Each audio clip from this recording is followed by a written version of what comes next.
Bismillah walhamdulillah wassalatu wassalam ala rasulillah Sayyidina Muhammad bin Abdillah wa ala alihi wa sahbihi wa man walah wa la hawla wa la quwata illa billah amma ba'du.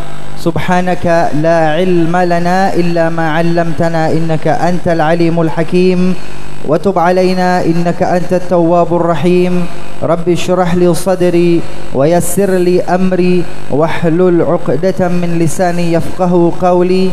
تفضيلي واحترامي جميع الحبائب جميع العلماء جميع المشايخ جميع الأساتذة جميع أعيان المنطقة. نخص بالذكر هنا سيد الوالد الحبيب عبد الله بن سالم مولى الدويلة، الحبيب زيد بعبود، الحبيب فاخر بن جديد السقاف، وخادم المجلس الحبيب عبد الرحمن بن هاشم بارقبة، وضيف الحلقة الحبيب فهمي العيدروس من بوغر. كما نخص بالذكر هنا الشيخ عبد القادر بن أحمد شاذلي، وخادم المجلس قصرافع الحميد بن عبد الرحيم بن أحمد شاذلي. Hadirin hadirat jamaah yang dimuliakan oleh Allah Subhanahu wa taala. Assalamualaikum warahmatullahi taala wabarakatuh. Malam hari ini, Sabtu malam Ahad, kita telah memasuki lembar ke-29 dari bulan Muharram 1438 Hijriah, bertepatan dengan tanggal 29 Oktober 2016, melanjutkan majlis ta'lim kita, melanjutkan kajian kita dari kitab yang pertama, kitab Wasailul Wusul ila Syama'ilur Rasul, karya Syekh Yusuf bin Ismail An-Nabhani, ila an qala wa an Aisyah radhiyallahu ta'ala anha anna Aba Bakr dakhala ala Rasulullah sallallahu alaihi wasallam fawada'a yadayhi ala sa'idayhi wa wada'a famahu baina 'ainayhi wa qala wa nabiyyah wa safiyah wa khalilah sallallahu ala Muhammad sallallahu ala Muhammad. Malam hari ini hadis pertama yang kita pelajari dari Ummul Mukminin Aisyah radhiyallahu taala anha. Beliau berkata, sesungguhnya anna Aba Bakar radhiyallahu taala anhu dakhala ala Rasulillah ba'da wafatihi. Sahabat Abu Bakar radhiyallahu taala anhu, beliau memasuki rumah Aisyah, masuk kepada Rasulullah sallallahu alaihi wasallam setelah beliau sallallahu alaihi wasallam wafat. Fawadha'a yadayhi ala sa'idayhi. Sahabat Abu Bakar meletakkan kedua tangannya, artinya memegang tangan Rasulullah sallallahu alaihi wasallam. Wa wada'a famahu baina 'ainaihi. Kemudian sahabat Abu Bakar meletakkan bibirnya di antara mata Rasulullah sallallahu alaihi wasallam. Maksudnya mencium kening Rasulullah sallallahu alaihi wasallam, wa yaqul, sambil berkata, wa nabiyah, duhai nabi, wa safiyah, duhai orang suci, wa khalilah, duhai teman, sallallahu ala Muhammad. Hadis ini akhrajahu Tirmidzi fi Syama'il, dikeluarkan atau diriwayatkan oleh Al-Imam Tirmidzi dalam bab Asy-Syama'il, dalam kitab Asy-Syama'il. Al-Imam Ahmad bin Hanbal dalam musnadnya, beliau juga meriwayatkan hadis yang memiliki makna yang sama dengan redaksi teks yang berbeda. Teksnya, ceritanya, detailnya berbeda, tetapi intinya sama. Sallallahu ala Muhammad. Wa fi riwayat Ibnu Abi Syaibah, riwayat lainnya dari Al-Imam Ibnu Abi Syaibah, faja'ala yuqabbilu jabinahu wa yabki, Maka sahabat Abu Bakar menciumi kening Rasulullah sallallahu alaihi wasallam dengan berderai air mata. Wa yaqul, dan sahabat Abu Bakar berkata, bi abi anta wa ummi, demi ayah bundaku wahai Rasulullah, tibta hayyan wa mayyitan, engkau ya Rasulullah harum semerbak mewangi ketika masih hidup walaupun sekarang engkau telah meninggal dunia. Sallallahu ala Muhammad. Dua hadis ini saya sampaikan malam hari ini, tetapi ada yang dapat kita ambil pelajaran. Sallallahu ala Muhammad. Yang pertama, apa yang dilakukan oleh sahabat Abu Bakar, mencium kening Rasulullah sallallahu alaihi wasallam. Ini sudah kita bahas pada pekan yang lalu. Yang ingin saya bahas yang kedua adalah kalimat beliau, perkataan sahabat Abu Bakar, wa nabiyyah wa safiyah wa khalilah. Ini dalam bahasa Arab, lafaz ini lirratha artinya untuk memuji karena rasa sayang dan cinta. Maka sahabat Abu Bakar memuji Rasulullah sallallahu alaihi wasallam setelah meninggal dunia. Dan ini diperbolehkan karena Rasulullah juga telah pernah bersabda, "Unzuru mahasina mautakum." Sebutkanlah mahasin, kebaikan-kebaikan mautakum, orang-orang yang telah meninggal dunia di antara kalian. Sebaliknya yang dilarang adalah menyebutkan keburukannya. Kalau ada jenazah, ada seseorang yang meninggal dunia,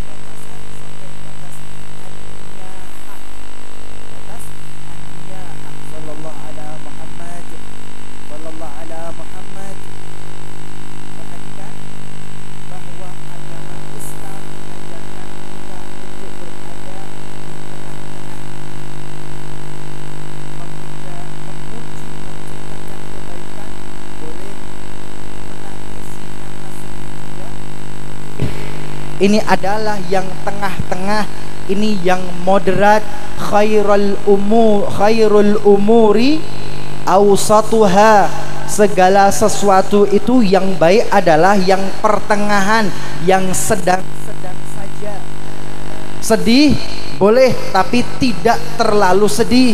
Memuji boleh tapi tidak terlalu memuji sampai kepada pengkultusan, tetapi yang tengah-tengah saja, yang moderat, yang sedang-sedang saja, yang pertengahan, yang moderat, tidak ekstrim kiri, tidak pula ekstrim kanan. Bagaimana yang ekstrim kiri? Yang ekstrim kiri ini sampai an-niyahah. Rasulullah melarang, laisa minna man dharbal hududa wa syaqqal juyuba wa yad'u bid'wal jahiliyah. Tidak termasuk umat kami, kata Rasulullah, man dharbal hududa, yang memukul-mukul pipinya, wa syaqqal juyuba, dan merobek-robek pakaiannya, wa yad'u bid'wah jahiliyah, kemudian berteriak, kemudian meratapi dengan ratapan orang jahiliyah. Ini ekstrim kiri. Ekstrim kanan juga tidak boleh. Ekstrim kanan juga tidak boleh. At-taqdis, pengkultusan. Anda sebutkan kebaikan boleh, Anda sebutkan prestasi-prestasinya boleh, Ini memuja-memuji, tetapi terlalu ke kanan, ekstrim ke kanan. At-taqdis, pensucian dan pengkultusan, ini tidak boleh. Tapi khairul umuri awsatuha, menyebutkan kebaikan, memuji boleh, tapi tidak kebablasan ekstrim kanan. Menangisi juga boleh, sedih juga boleh, tetapi tidak kebablasan ekstrim kiri. Sallallahu ala Muhammad. Jelas, bisa difahami. Pokok yang tengah-tengah, yang moderat itu baik. Ekstrim kiri, contoh yang lainnya dalam sifat ya, watak atau karakter. Ekstrim kiri, pengecut. Apa? Pengecut tidak boleh. Pengecut ini tidak baik. Pengecut tidak diminta. Pengecut tidak berani, tidak dipuji. Yang baik adalah moderat, pertengahan. Apa itu? Pemberani. Berani itu dengan akal pikiran, berani itu dengan taktik, berani itu dengan strategi, berani itu dengan perhitungan. Ini yang moderat, ini yang pertengahan, ini yang bagus. Terlalu ekstrim kanan juga tidak baik, tidak boleh. Apa itu? Nekat. Ya, terlalu berani, nggak pakai otak, nggak pakai strategi, nggak pakai pikiran, pokok berani maju. Ini nekat. Ekstrim kanan tidak diminta, ekstrim kiri juga tidak diminta, tapi yang sedang-sedang saja. Sallallahu ala Muhammad, sallallahu ala Muhammad. Ini yang pertama. Yang kedua berkaitan dengan hadis tadi, terutama yang kedua, hadis Ibnu Abi Syaibah, di mana sahabat Abu Bakar mengatakan, bi abi anta wa ummi, demi ayah bundaku ya Rasulullah, tibta hayyan wa mayyitan. Ketika hidup engkau semerbak mewangi, ketika engkau telah meninggal dunia, engkau juga semerbak mewangi. Sallallahu ala Muhammad. Kita bukan nabi, kita bukan rasul, tapi lihat contoh suri tauladan kepada Rasulullah. Beliau senantiasa semerbak harum dan mewangi. Kita umat Nabi Muhammad, kita yang mengaku cinta kepada Nabi Muhammad, yang lisan kita bersalawat kepada beliau, ayo usahakan diri kita senantiasa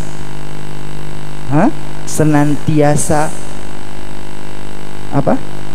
Mempunyai aroma yang wangi. Jangan sampai bau yang tidak enak, jangan sampai apek ya, tapi harus senantiasa wangi sebagaimana Rasulullah sallallahu alaihi wasallam. Ini yang kita pelajari dari kitab Wasailul Usul, kitab Wasailul Usul ila Syamailir Rasul sallallahu ala Muhammad.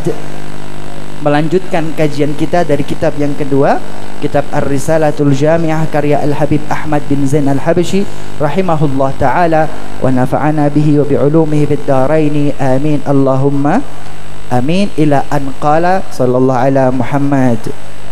Kita telah mempelajari tentang najasah atau najis, kemudian kita belajar tentang hadas kecil yang disucikan dengan wudu. Nah, sekarang masuk yang ketiga, hadas besar. Al-Habib Ahmad bin Zain Al-Habshi beliau menyampaikan, wa man kana alaihi janabatun, sallallahu ala Muhammad, wa man kana alaihi janabatun, dan siapa yang terdapat dalam dirinya janabah, bahasa populer kita junub.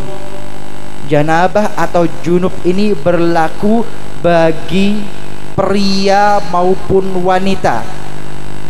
Pria ataupun wanita bisa kena status janabah, bisa dalam kondisi junub. Apa penyebab junub? Disampaikan oleh Habib Ahmad, min mujama'atin au khuruji maniyin. Penyebab janabah, penyebab junub adalah yang pertama min mujama'ah. Penyebab yang pertama adalah mujama'ah, jima, berkumpul. Apa? Dalam tanda kutip. Ini sudah sering beberapa kali terulang kan? Ya, masih ingat? Ini mujamaah atau jima sudah terulang beberapa kali. Pokoknya ada pensil sama rautan ketemu, langsung dihukumi janabah. Gak pakai diraut, gak pakai nunggu pensilnya sampai tajam. Pokok dimana pensil bertemu masuk ke dalam rautan, itu sudah mujamaah, itu jima, itu junub. Jelas. Sallallahu alaihi Muhammad. Ini penyebab dari janabah. Penyebab yang kedua, au bi khuruji maniyin. Yang kedua, keluar mani, keluar sperma. Walaupun enggak jima, tidak berkumpul dengan istrinya, pensil dan rautannya terpisah jauh, tetapi binaumin, keluar sperma, keluar mani ketika ia tidur. Bahasa yang sering didengar adalah mimpi basah, atau penyebab-penyebab lainnya yang menyebabkan keluar sperma, keluar mani, baik laki ataupun perempuan, baik pria ataupun wanita, maka kondisinya adalah janabah atau junub. Lazimahu, Al-Habib Ahmad bin Zain Al-Habsyi melanjutkan, lazimahu ghaslu jami'i badanihi ma'a niyati raf'il janabah. Maka lazim, maka harus ghaslu jami'i badanihi, ia harus membasuh seluruh badannya, harus mencuci seluruh tubuhnya. Bahasa lainnya, harus memandikan seluruh tubuhnya ma'aniyati raf'il janabah, dengan niat mengangkat janabah, dengan niat mandi junub, dengan niat mengangkat hadas besar. Sallallahu ala Muhammad. Jelas. 3 hal ya: suci dari najis, suci dari hadas kecil dengan berwudu, kemudian suci dari hadas besar atau janabah dengan mandi janabah. Semoga yang singkat ini menjadi ilmu yang bermanfaat. Amin Allahumma amin. Ini yang dapat saya sampaikan. InsyaAllah kita sambung kembali pada pertemuan yang akan datang. Wal'afu minkum. Wassalamualaikum warahmatullahi ta'ala wabarakatuh.